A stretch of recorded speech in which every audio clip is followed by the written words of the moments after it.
한 해 한 해 이 나이가 들어감에 따라서 그 참 좋은 점이 참 많습니다.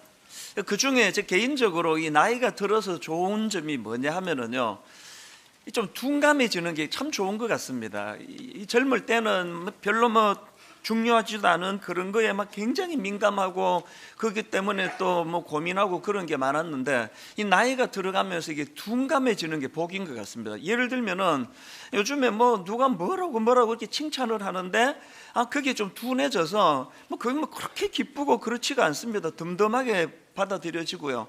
또 그런가 하면은 반대로 누가 그렇게 그냥 못된 말로 괴롭히고 모함을 하고 악플을 달고 그러는데도 옛날 같으면 많이 아팠을 것 같은 게 굉장히 덤덤해지는 걸 느낍니다. 이게 참 나이 들매 복이라고 저는 생각하거든요. 그 별로 중요하지 않은 거에다 무덤덤해지는 거, 이건 참 좋은 것 같습니다. 그런데 이 나이가 들어가서 이렇게 무덤덤해져서 참 좋은 게 많지만 여기 치명적인 문제가 있다는 걸 알았습니다. 이 나이가 들어가면은 자꾸 무덤덤해지는데, 이 불필요한 것에만 무덤덤해지면 좋은데요, 이 나이 들어서 진짜 우리가 놓치고 있는 그 무뎌지면 안 되는 것들이 무뎌지는 게 많습니다. 예를 들면은 제가 어느 유명한 작곡가 한 분을 잘 알고 있는데요, 이제 이분과 만나서 식사를 하는데 이제 본인의 고민을 이런 이야기를 하는 겁니다. 목사님 정말 기도해 주셔야 되는데, 이 작곡이라는 거는 아주 예민한 그 어떤 그 영감과 이런 것이 있어야 쓰지는 거 아닙니까?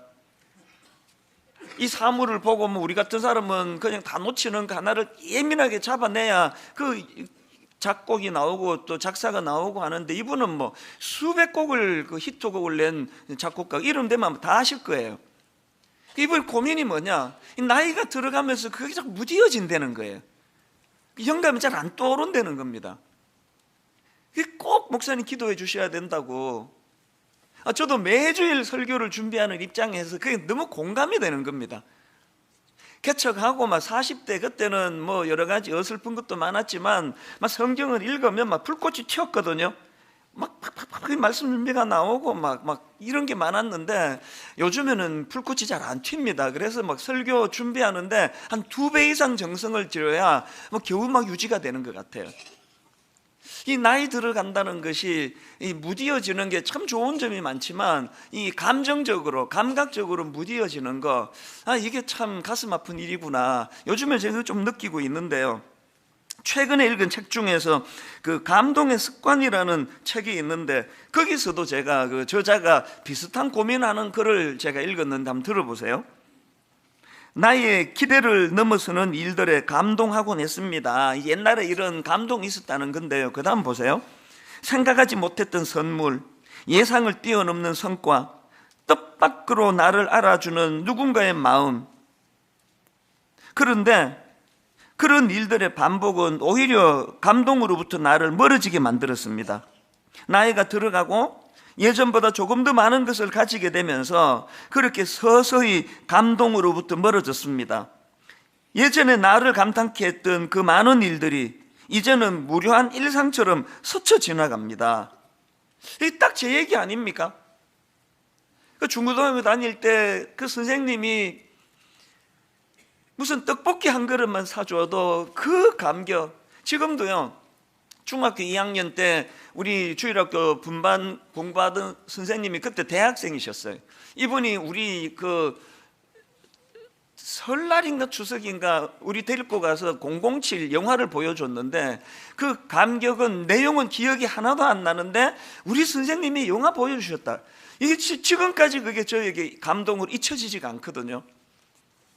그 영화 한 프로 보여주는 것이 평생에 잊혀지지 않을 만큼 감동으로 다가왔던 그 시절이 있었다는 겁니다. 그러면서 이분이 예전에 자기가 경험했던 소소한 그 일상의 감동들의 순간들을 쭉 열거했는데 너무 공감이 되는 걸 제가 경험했습니다. 내용이 이렇습니다. 좋아하는 작가의 신작 소설을 사들고 책상에 앉았을 때 그 가슴 설레이면서 소설책을 펼치던 그 감동은 저도 기억이 납니다. 또 그 다음에 기차 시간표를 보며 여행의 계획을 세우던 20살의 여름, 무심히 올려다본 하늘에서 비행기가 낮게 지나가던 순간, 생각지도 않았던 친구에게서 전화가 걸려온 봄날 오후, 비 내리던 날, 할 일 없이 따뜻한 방에 들어앉아 마셨던 커피 한 잔, 정오하던 누군가를 용서했을 때, 눈물로 밤을 지새운 어느 새벽에 느껴지던 바람, 너무 공감이 되는 겁니다. 그 고등학생 시절, 대학생 시절에 그 추운 그 냉방에 연탄 떼는 집이니까 뭐 얼마나 우풍이 심하고 추웠습니까? 그렇게 긴 겨울을 보내고 봄에 뺨을 지나가는 봄바람의 기억, 지금도 잊혀지지가 않거든요. 일상의 소소한 감격, 기쁨, 이걸 지금 다 잃고 사는 거예요. 겨울도 겨울 같지가 않고 뭐 차 몰고 다니고 그러니까 뭐 추위를 느껴야 뭐 그 봄을 기다리긴 하죠. 진짜 중요한 거를 지금 우리가 놓치고 잃고 산다, 그런 생각을 하게 만드는 그런 시간들이 제게 있었습니다. 그 저자가 최근에 책을 한 권 더 냈는데요, 책 제목이 설렘의 습관이에요. 근데 여러분, 그 책을 소개하는 글에 보니까요, 이렇게 돼 있더라고요. 두근대면 무죄, 설레지 않으면 유죄. 저는 이거 원래 구호로 삼기로 했습니다. 두근대면 무죄, 설레지 않으면 유죄. 똑같이 뭐 예배 드리러 지금 뭐 그냥 다닥다닥 이렇게 앉아 있지만요, 여기 어떤 분들은 너무너무 설레는 마음으로 예배를 드리고 있는 분이 누군지 저는 알거든요. 무죄. 아무런 설렘도 기대감도 없고 그냥 앉아 있으면 그거 유죄. 두근대면 무죄, 설레지 않으면 유죄. 이런 생각을 하다가 이제 문득 떠오른 인물이 다윗 왕인데요, 특히 오늘 본문에서 춤을 추며 기뻐하는 그 감성이 살아 막 펄떡펄떡거리는 다윗 왕의 모습을 보면서 너무 부러운 거예요. 오늘 본문의 배경이 이렇습니다. 이제 다윗이 왕으로 등극한 후에 오래 방치해 두었던 언약궤를 이제 다윗성으로 가져오기로 결심합니다. 그리고 우여곡절 끝에 이제 드디어 언약궤가 들어오는데, 그 과정에서 다윗이 보인 모습이 그거 아닙니까? 사무엘하 6장 14절 본문입니다. 다윗이 여호와 앞에서 힘을 다하여 춤을 추는데, 그때 다윗이 배 에봇을 입었더라. 여러분, 여기에요, 힘을 다하여 춤을 추는 데가 이것만으로도 우리말로는 표현이 부족합니다. 이 원문 그대로 직역하면은 온 힘을 다하여예요. 막 쥐어 짜듯이 온 힘을 다하여 그렇게 지금 막 왕의 체면이고 뭐고 막 미친 듯이 춤을 추고 있는 다윗의 모습입니다. 얼마나 그 모습이 부러운지, 여러분 막 너무 기쁠 때 이게 내 의지대로 안 되는 기쁨을 표할 때 또 이런 순간 있지 않습니까? 이대로 그냥 죽었으면 좋겠다, 이대로. 저도 내 생애에 한 서너 번 있었습니다, 그랬던 때가. 이렇게 하다 그냥 죽으면 좋겠다, 더 이상 바라는 게 없다. 여러분, 지난 한 해 동안에 그런 순간이 몇 번 있었습니까? 체면이고 뭐고 회사에서 젊은 직원이 보거나 말거나 말로도 알 수 없는 기쁨을 표현하고 그렇게 이대로 죽었으면 좋겠다, 그런 기쁨의 감격을 표현한 적이 작년에 몇 번 있었습니까? 한 번도 없었으면 유죄, 그 무기징역감이에요. 이걸 회복하자는, 이걸. 15절에도 보니까 다윗과 온 이스라엘 족속이 즐거이 환호하며 나팔을 불며 여호와의 궤를 메고 오니라. 저는 분당 우리 교회가 온 교회 공동체적으로 기쁨의 겨워 엿새 내내 세상에서 어둡고 우울하고 그 겨우겨우 버텨내며 살다가 주일만 기다리다가 주일에 모여 공동체적으로 기뻐 춤을 추고 감격하고 감사하고, 이런 2020년이 되기를 주님 이름으로 축원합니다. 정말 그렇게 됐으면 좋겠어요. 이런 의미에서 여러분, 우리는요, 세상이 좋아져서 내가 행복해지는 일은 없습니다. 살아봐서 아시잖아요. 더 복잡해질 거예요. 세상이 달라져서 내가 행복해질 거라는 기대는 다 버리시고요, 세상이 어떻든 관계없이 나는 주님 안에서 이 기쁨을 회복하리라. 이런 의미에서 이제 2020년 저는 올 한 해에 품어야 될 3가지 목표를 공동체적으로 좀 나누기를 원하는데요, 여러분, 우리가 품어야 될 목표, 첫 번째 목표가 이 감탄을 회복하자는 겁니다. 오늘 본문을 보시면서 아마 이런 생각을 하실 수 있을 겁니다. 이스라엘 백성들 입장에서 언약교회는 하나님의 임재의 상징인데, 그렇게 오래 방치되었던 그 언약교회가 이제 다윗성으로 들어오는데 당연히 그렇게 춤추고 기뻐해야지, 그거 뭐 당연한 거 아닌가? 이런 생각을 하신다면요, 바로 본문에 등장하는 다윗의 아내 미갈을 보시면 그게 오산이라는 걸 아실 수 있습니다. 그 안에 미갈의 반응을 보세요. 16절, 여호와의 교회가 다윗성으로 들어올 때에 사울의 딸 미갈이 창으로 내다보다가, 이 지금 창으로 내다보다가 지금 뭘 표현하는 겁니까? 그 기쁨의 그 무리에게서 격리가 돼 있다는 거 아닙니까? 창으로 보다가. 똑같이 예배를 드리는데요, 옆에 어떤 분은 손수건을 꺼내서 눈물을 흘리며 감격으로 드리는데, 어떤 분은 어이구 참 그 울 일도 없는데 왜 울지 이 사람은? 그게 격리가 돼 있는 거예요. 격리가. 이 창으로 보다가, 그 창으로 예배 드리는 분이 계세요. 그 다음도 보십시오. 사울의 딸 미갈이 창으로 내다보다가 다윗 왕이 여호와 앞에서 뛰놀며 춤추는 것을 보고 심중에 그를 업신여기니라. 그래서 원래 제가 오늘 설교 제목을요, 웃음과 비웃음으로 잡았어요. 원래는 비웃음과 웃음, 글자 한자 차이인데요, 이건 뭐 상상할 수 없는 차이 아닙니까? 여러분은 지난 한 해 동안에 감격에 겨운 어린아이와 같은 그런 웃음이 많았습니까? 미갈과 같은 비웃음이 많았습니까? 제가 이 유심히 본문을 보니까요, 지금 미갈을 소개하는데 다윗의 아내 미갈로 표현하지 않고 사울의 딸 미갈이 이렇게 표현을 해요. 뭐 많은 의미가 있지만 그 중에 사울의 딸 미갈은 그 공주의 신분 아닙니까? 어릴 때부터 왕궁에서 자라가지고 공주의 신분으로 갖추어야 될 체면과 채통이 많은 거예요. 그 기준으로 남편을 보니까 무슨 왕이 채통머리 없이 이렇게 춤을 추고 있느냐는 거 아닙니까? 저는요, 이게 오늘 우리 모태신앙, 내가 모태신앙이 되다 보니까 모태신앙이 갖고 있는 이 극복하지 않으면 안 되는 문제예요. 선입견이 많은 거예요. 예배는 이래야 된다, 예배는 엄숙해야 되는데 그 왜 성가대 맞추면 왜 박수를 왜 치느냐고. 이 자기가 갖고 있는 그 고정관념의 틀로 말미암아 미갈처럼 왕은 이래야 되는데, 왕은 춤추면 안 되는데 자기를 자꾸 억압하는 거예요. 은혜를 받으면 용솟음쳐 오르는 기쁨은 이 체면을 밀어내버리거든요. 이 밀어내버려요. 찬양을 듣고도 너무너무 감격해서 하나님께 박수가 나오고, 수고한 분들에 대하여 감사가 나오고, 오늘 우리를 이렇게 억압하는 미갈과 같은 이런 어떤 그 무엇이 우리를 이렇게 감격을 억누르게 만드는가, 그거예요. 예배를 막 드리다가 말씀의 은혜 받고 찬양을 부르는데 보니까 자기도 모르게 손이 올라가는 거예요. 시켜가지고 올리는 건 재미없고요, 보니까 자기 손이 올라가 있는 거예요. 예배 드리면서 이런 적이 몇 번 있으셨습니까? 올 한 해 이걸 회복하자는 겁니다. 세 갈래로 회복을 해야 되는데요, 첫째, 무엇보다도 하나님 주신 은혜에 대해 감탄하는 거예요.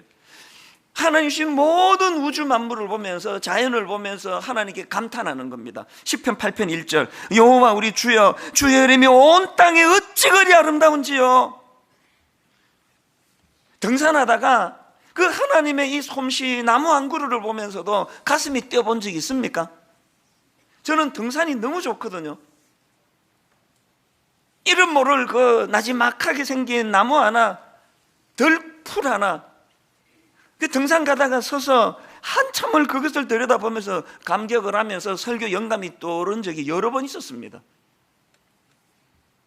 길 가다가 그 어느 그 공원, 아무도 눈이 안 가는 그 구석지인데 1cm밖에 안 되는 조그만한 그 생명 하나, 그거를 발견하고 참 마음이 뛰었던 그런 순간이 지금도 잊혀지지가 않거든요.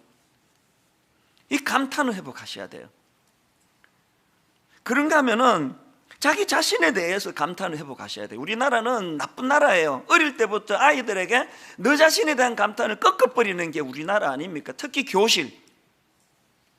그런데 여러분, 바로 그 다음 나오는 그 3절 4절을 보십시오.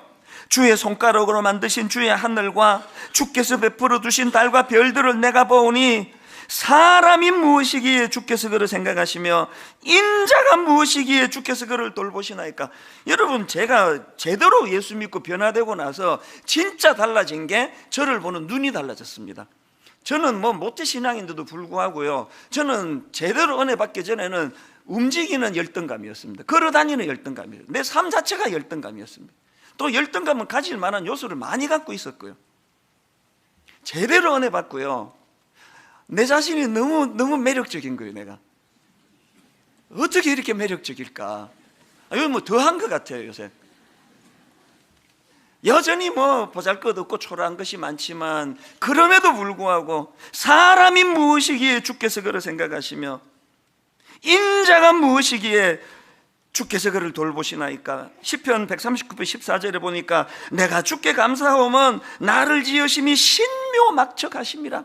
못생기면 못생겨서 신묘막척하고, 잘생기면 잘생겨서, 키가 크면 키가 커서, 작으면 작아서. 은혜 받고 나면요, 내 자신에게 감탄이 많이 나와요.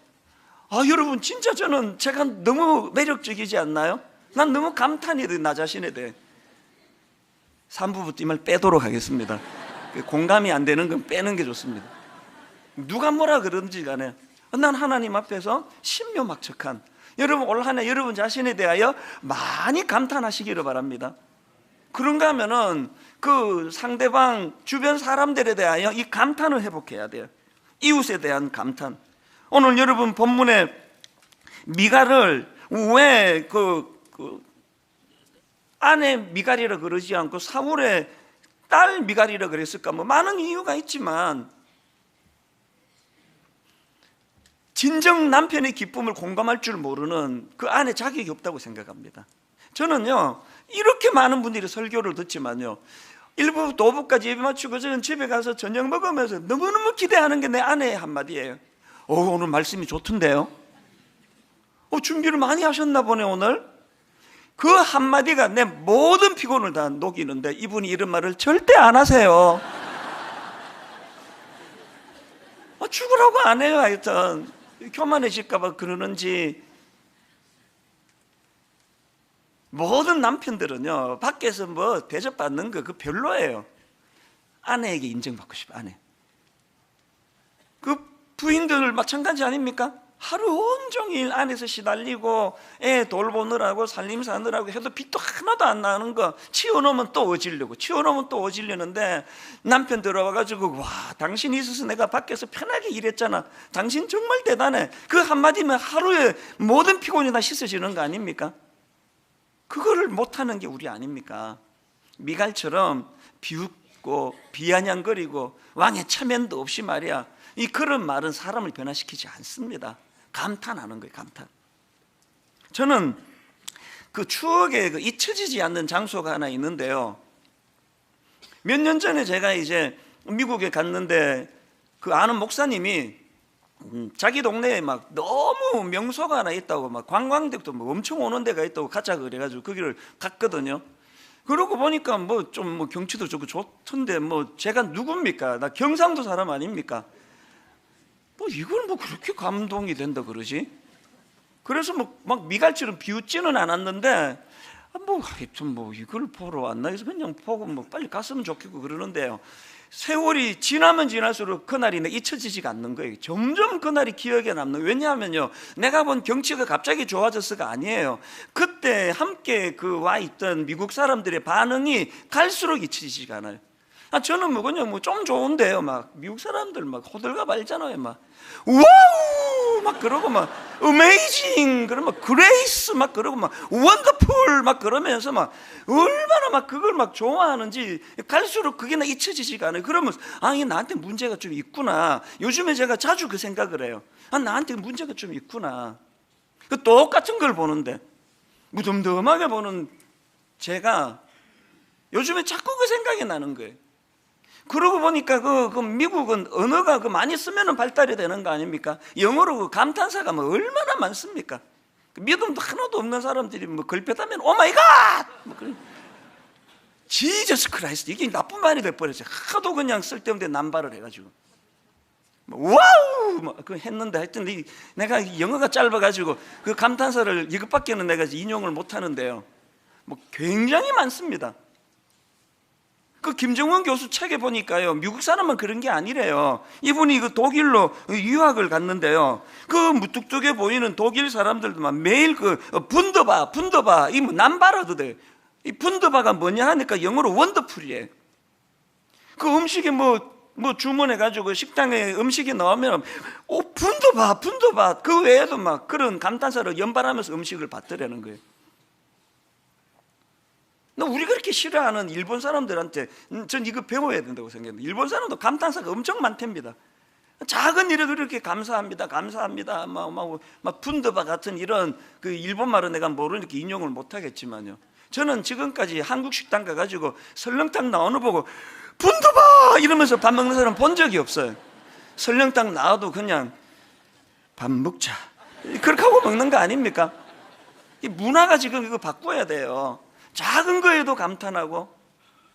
그래서 아브라함 헷셀의 이 말을 저는 늘 마음에 담습니다. 나는 하나님께 성공을 구한 적이 없다. 다만 경의와 감탄을 구했다. 그리고 하나님은 그것을 허락하셨다. 나는 하나님께 성공을 구한 적이 없다. 다만 경의와 감탄을 구했다. 그리고 하나님은 그것을 허락하셨다. 뒤에 이분이 안 쓴 한마디를 제가 넣었습니다. 그리고 나는 행복했다. 성공이 행복을 가져다 주던가요? 10만 원짜리 호텔 뷔페가 이런 감격 없이 먹으면요 7천 원짜리 설렁탕보다 못해요. 저는 여기 서현역 앞에 있는, 또 군침이 도네요, 서현역 앞에 있는 그 콩나물 국밥 6,500원 하는데요, 야 그거 한 그릇 먹으면서 막 얼마나 행복한지 몰라요. 미국 사람들은 불쌍하다, 이 맛도 모르고 어떻게 사느냐고. 6,500원짜리 콩나물 국밥을 먹으면서도 그렇게 마음이 행복하다면 10만 원짜리 뷔페 먹을 이유가 하나도 없잖아요.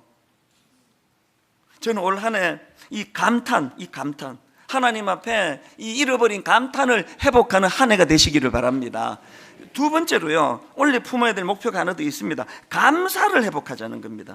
이 감탄과 감사의 차이를 이따가 설명해 드릴 텐데요, 지금 다윗이 막 왕의 채통이 뭐고 다 벗어 던지고 막 춤을 추며 그렇게 기뻐하는데 아내 미갈이 그거를 가지고 조롱하니까 뭐라고 말하는가 하니까요, 본문 21절입니다. 다윗이 미갈에게 이르되 이는 여호와 앞에 산 것이니라. 그가 내 아버지와 그의 온 집을 버리고, 그 다음부터 자세히 보세요. 나를 택하사 나를 여호와의 백성 이스라엘의 주권자로 삼으셨으니 내가 여호와 앞에서 뛰놀리라. 다윗의 감탄에는요 하나님 은혜에 대한 억누를 수 없는 감사가 있어요. 감사. 이 감탄과 감사의 차이가 뭐냐면은, 감탄은요 제가 사전을 찾아보니까 이 감탄은 마음속 깊이 느끼어 탐복함 이렇게 돼 있더라고요. 감탄은 우러나오는 것으로 내 안에서 일어나는 게 감탄이고요, 감사는 그것을 상대방에게 표현하는 게 감사예요. 그 전에 한자로 제가 풀어드렸잖아요. 이 감사할 때 그 감사는 느낄 감, 사례할 사. 느끼는 것으로는 감사가 아니에요. 그것을 사례할 사자가 뭐냐 말씀드렸죠. 말씀은 쏠사, 이게 합쳐져 가지고 사례할 사자예요. 그냥 속으로 기쁜 건 감탄이고요, 그거를 말씀은 쏠사, 올림픽 때 이 활을 쏘듯이, 사격으로 총을 쏘듯이 말을 쏘을 때 이게 감사예요. 우리는 지금 감사를 잘 모르는 거죠. 감사를 여러분이 알고 있는 감사는 감탄이에요. 그냥 속으로 기뻐하는 거. 이걸 말씀은 쏠사.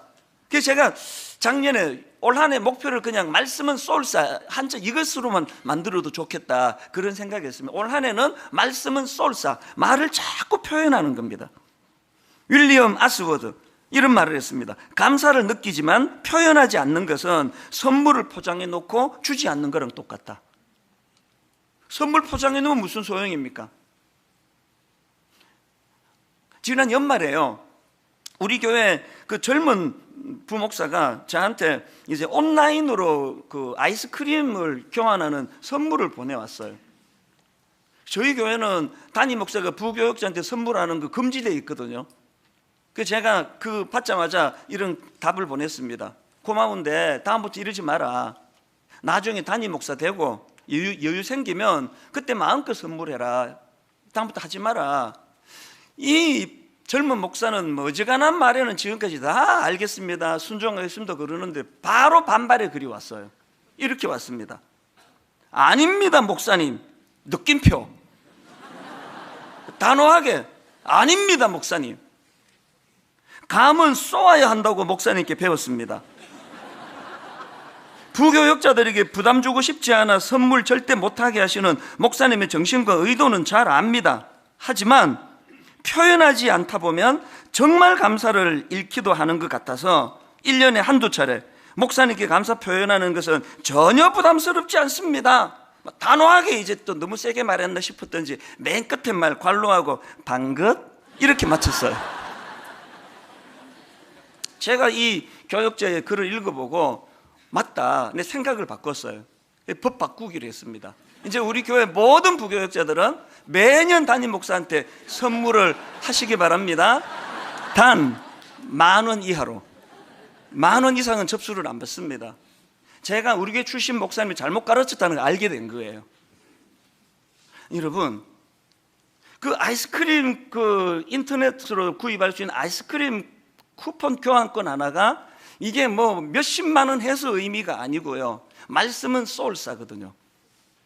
새해에는 감탄이 나오시기를 바라고요. 그 감탄의 중심에 하나님을 향한 은혜에 대한, 십자가에 대한 감사가 녹아있는, 감탄이 녹아있는 그런 감사, 또 그 감탄. 저는 오늘 집에 돌아가셔서 분당 우리 교회 홈페이지가 여러분이 올려주시는 감탄의 글로 거의 마비가 됐으면 좋겠습니다. 몰랐는데 말씀은 쏠쌉니다. 하나님, 이제 하나님 은혜를 내가 막 무한으로 제가 표현하겠습니다. 그래서 여러분, 감사와 관련한 실천사항 2가지를 말씀드리는데요. 감사 노트 쓰기. 지금 이게 전국적으로 반향을 일으키고 있는데 우리 교회는 무덤덤한 것 같아요. 작년에 제가 이 자리에서 결혼 주례를 했는데요. 참 인상적인 건 바로 이 감사 노트 선물로 받은 거거든요. 신부가요, 하객들 전부에게 이 감사 노트를 선물을 했는데 놀라운 게 뭐냐, 밤을 새워가지고요 저한테도 썼어요. 여기에 이찬수 목사님께 저희 결혼식에 주례를 써주셔서 정말 감사합니다 이러면서 쭉 저한테 감사한 걸 썼는데요, 저한테만 쓴 게 아니에요. 모든 하객들 감사 노트에 밤을 새워서 다 쓴 거예요. 그 제가 이거를 보고요, 이 신랑 이거 복 터졌다, 복 터졌어. 뭐 이거 하나만 보면 어떤 신부인지 알 수 있는 거 아닙니까? 여러분, 이제 이 감사 노트를 이제 여기 왜 153 감사 노트입니까? 하루에 한 번 하나님께 말씀 묵상하기. 그 다음 2번째가 5가지 감사 제목 적기. 뭔지 아시겠죠? 감사 제목 적기 전에 하나님의 말씀을 바탕으로 감사하자는 거예요. 그 다음에 153 하루 3번 감사 표현하기. 말씀은 쏠사. 남편이나 아내에다가 애 둘만 있어도 하루에 3번씩 할 수 있는 거 아닙니까? 점점 이게 확산이 되는 거예요. 교회 홈페이지는 교회 홈페이지답게 너무나 받은 은혜에 대한 감사가 충만하게 넘쳐나는, 그래서 원래부터 실명적으로 하자 그랬습니다. 쑥스러워하지 마시고 이런 가리지 마시고 전심을 다해 하나님께, 성도들에게 감사를 표현하시기를 바랍니다. 아멘 안 하신 분은 마음으로 깊이 결단한다는 뜻이라고 제가 봤습니다. 여러분, 뭐 인복 그러는데요, 인복이 중요하다 그러는데 인복은요 감사하는 사람에게 오는 게 인복입니다. 감사하는 그 사람에게 인복이 찾아오는 거거든요. 마지막 3번째 목표, 감탄과 감사를 회복하되 예배를 통해 회복하자. 예배를 통해 감탄과 감사를 회복하자. 21절 다시 한번 보세요. 다윗이 미갈에게 이르되 이는 여호와 앞에서 한 것이니라. 그가 내 아버지와 그의 온 집을 버리시고 나를 택하사 나를 여호와의 백성 이스라엘의 주권자로 삼으셨으니 내가 여호와 앞에서 뛰놀리라. 미갈의 말에 반박하는 다윗의 말 시작이 여호와 앞에서고요, 그 말 마무리가 여호와 앞에서예요. 모든 감탄과 감사는 여호와 앞에서예요. 주신 은혜에 대한 감사, 그 감격, 십자가 사랑. 그래서 A.W. 토즈 목사님, 예배 없이 감탄할 수 있지만 감탄 없이 예배할 수 없다. 보니까요, 모든 인간의 약점인데 이 예배도 권태기가 있습니다. 처음에 그렇게 눈물로 예배를 드렸는데 한 2, 3년 드리고 나면 권태기가 와요. 무덤덤해요. 서라 그러면 서고 앉아라 그러면 앉고. 이번에 왜 우리가 성경 봉독할 때 다 일어서기로 한지 아십니까? 권태기를 좀 극복하자는 거예요. 부부간에도 권태기가 오면은 만나는 장소도 밖에서 만나고 호텔에서 만나고 외식도 하고 이런 노력을 해주면은 권태기가 극복이 돼요. 마찬가지입니다. 최근에 제가 존경하는 그 선배 목사님의 동생이 너무나 큰 교회 상처를 받고 등록도 안 받아주는데 우리 교회 와서 지금 예배를 드리고 있는데, 그래서 제가 통화를 했더니 눈물의 메시지를 전했습니다.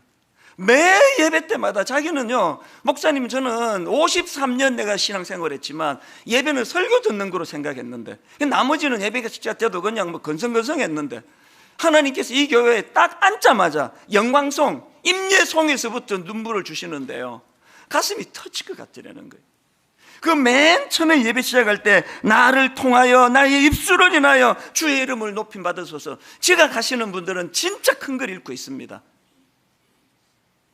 그래서 여러분, 우리가 예배의 권태를 극복하기 위해서 이제 성경 봉독할 때마다 자리에서 일어서는데요, 일어설 때마다 뭐 서라니까 서지 그게 아니고요, 느헤미야 8장 5절 6절의 정신을 꼭 기억하시기를 바랍니다. 에스라가 모든 백성 위에 서서 그들 목전에 책을 펴니 책을 펼 때에 모든 백성이 일어서니라.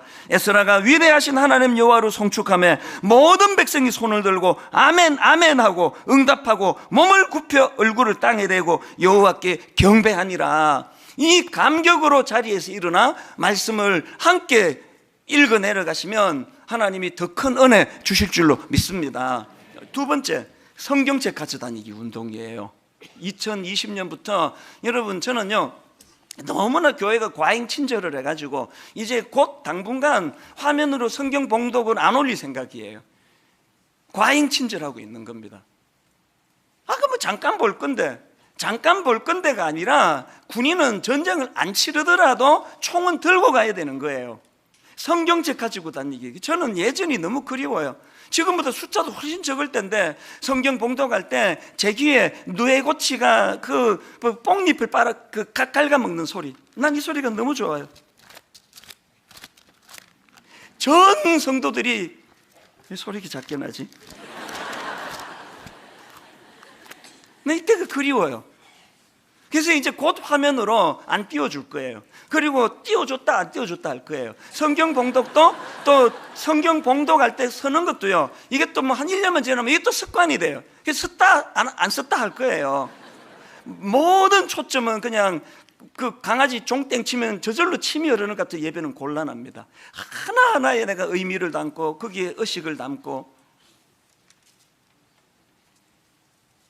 결론으로 저는 이 말씀을 드리고 싶은데요, 최근에 제가 그 TV를 보다가 보니까 그 뉴키즈 온 더 블락이라는, 이게 이제 유재석 씨가 이제 진행을 하는 건데요, 막 길 가다가 아무나 만나면 이제 인터뷰하고 퀴즈 내가지고 맞추면 그 자리에서 막 현금 100만 원을 주는 그런 프로그램이라서 분당 오는 날마다 기다리고 있습니다. 그래서 그분 스승이다가 한번 나도 출연해야지 그러고 있는데요, 어느 프로에서 내가 눈물을 흘린 프로가 있습니다. 서울에 그 양원초등학교라고요, 할머니 할아버지들 한글 가르쳐주는 학교가 있어요. 거기에 뭐 평균 연령이 뭐 80대 70대 80대, 거기에 어떤 부부 할아버지 할머니 인터뷰하는데 내가 눈물을 흘렸어요. 할아버지는요 너무 집안이 어려워가지고 초등학교 1학년 들어갔다가 학교를 그만뒀고 그게 학력 전부예요. 그 할머니는 제 기억으로 학교 문턱에도 안 가보신 분이에요. 두 분 다 글자를 못 읽으시는 거예요. 늦게 이제 그 양원초등학교에서 한글을 배워 가시는데요, 이분 인터뷰하다가 몇 가지 점에서 내가 울었습니다. 몇 번을 또 봤어요, 인터넷으로. 그 할머니가 12살 되던 해에 지방에서 살다가 서울로 와 식모살이를 하는데요, 그 주인이 악랄한 사람. 세상에 그 어린애 12살짜리 그 연탄 떼는 그 돈 아까워가지고 냉방에다 재우는 거예요. 밤새 추워서 떠는 겁니다. 그리고 밥을요, 지들은 따뜻하게 해가지고 먹고, 애한테는 그 명태 대가리 넣고 그 보리 넣고 그 보리 울먹울먹 하면서 개도 이렇게 먹이지 않을 거라고 그렇게 명태 대가리 넣고 보리 넣고 끓여가지고 개죽처럼 해가지고 먹이고, 그 주인 여자는 이상한 여자예요. 부부 싸움만 하고 나면은 뾰족한 구두로 이 어린애 발등을 찍는 거예요. 계속. 그래서 이분이 마음에 응어리가 져 있는 거예요. 너무 그 상처가 12살 때 기억이.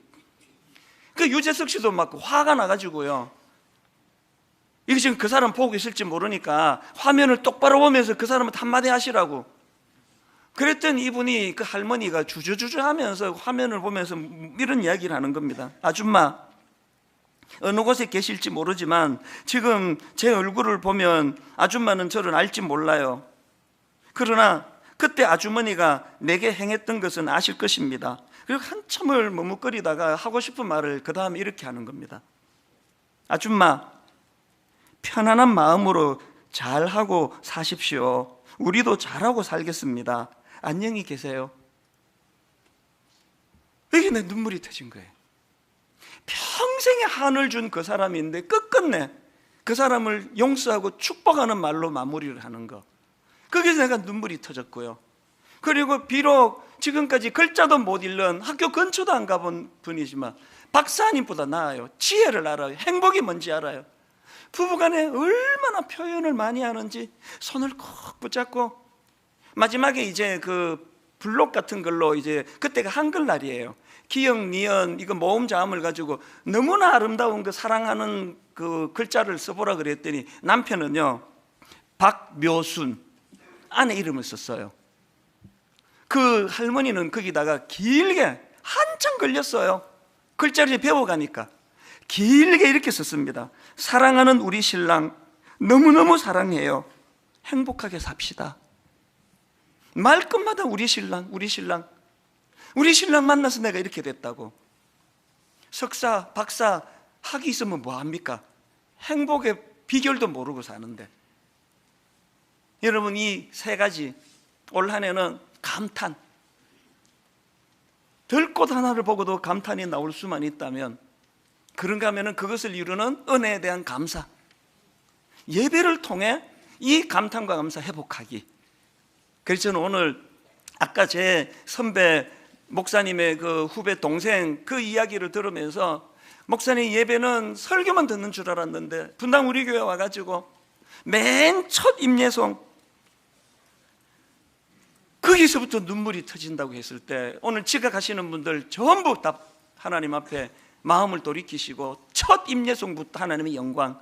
여러분, 오늘 새해 첫날 첫 예배 우리 모두 다 자리에서 일어나셔서 너무 익숙해서 그냥 맴돌던 찬양이 아니라 가사 하나하나에 내 영혼이 담겨있고 주님을 향한 감탄을 가지고 이 찬양을 올려드리기 원합니다. 그런 마음의 소원을 가지고 우리 이 찬양 같이 부르고 이제 기도하고 예배를 마무리하려고 합니다. 우리 같이 감격함으로 찬양합니다.